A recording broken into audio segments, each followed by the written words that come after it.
Oggi la canzone napoletana ed il cantare in napoletano è portato avanti da tanti interpreti per l'Italia e per il mondo. Ma chi erano gli interpreti del secolo scorso? Scopriamolo insieme.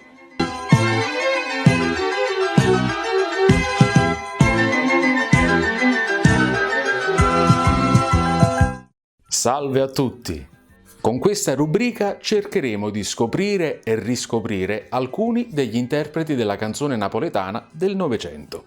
Un'operazione difficile visti i tempi, ma ci proviamo. Parleremo dei cantanti delle gloriose audizioni di Piedigrotta e dei festival di Napoli.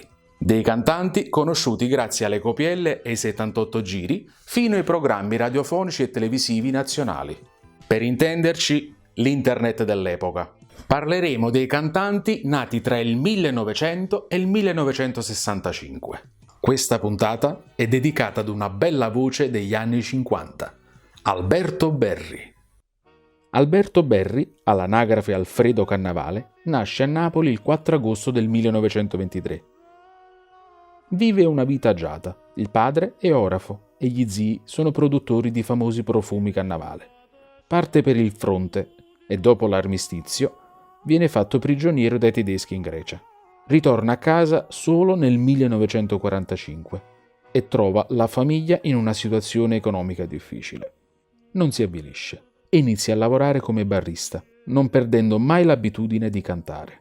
Così venne notato dal baritono del San Carlo, Antonio Piccillo, che lo presenta al maestro Enzo Barile, il quale, dopo averlo ascoltato, lo fa debuttare nel 1947 al Teatro Apollo.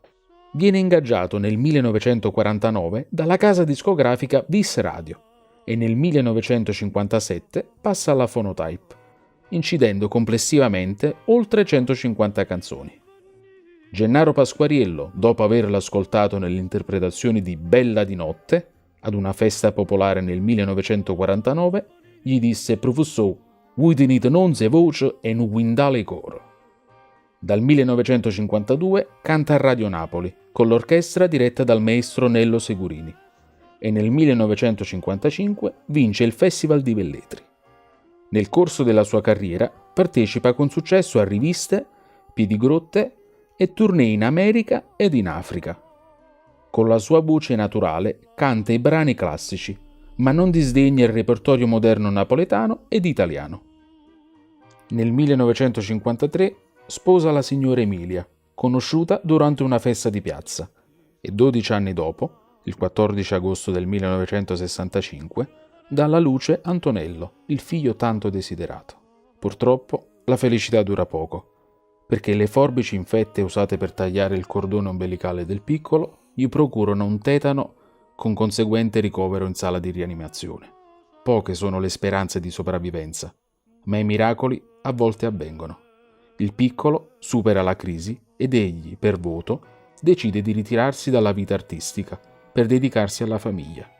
Da quel momento Alberto Berri decide di esibirsi solo per beneficenza o per gli amici.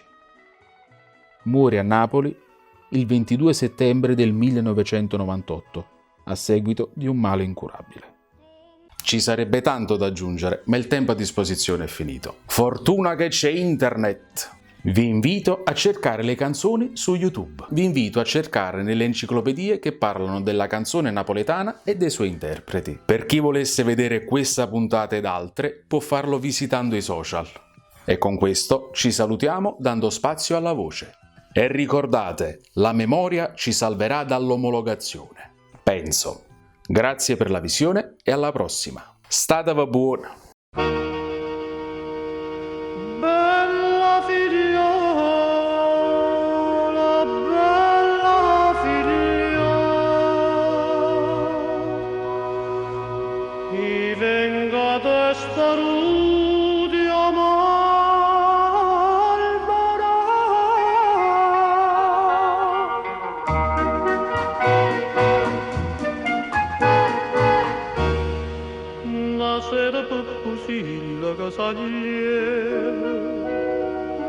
Lieve pennella revera di rose,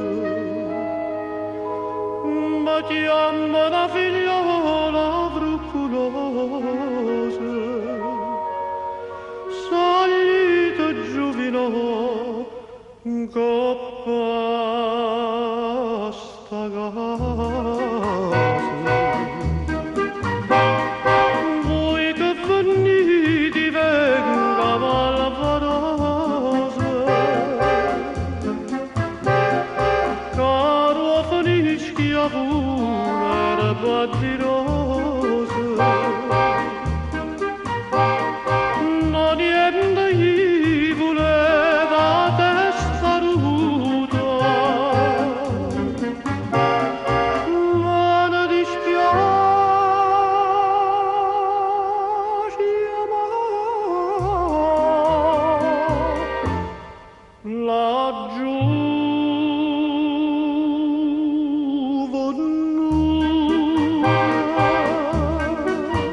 venuto e chi se l'ha accattato.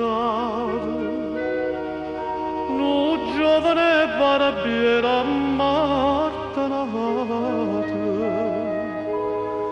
che è stata per una femmina traduta, e mo sa vo scurda, va bene.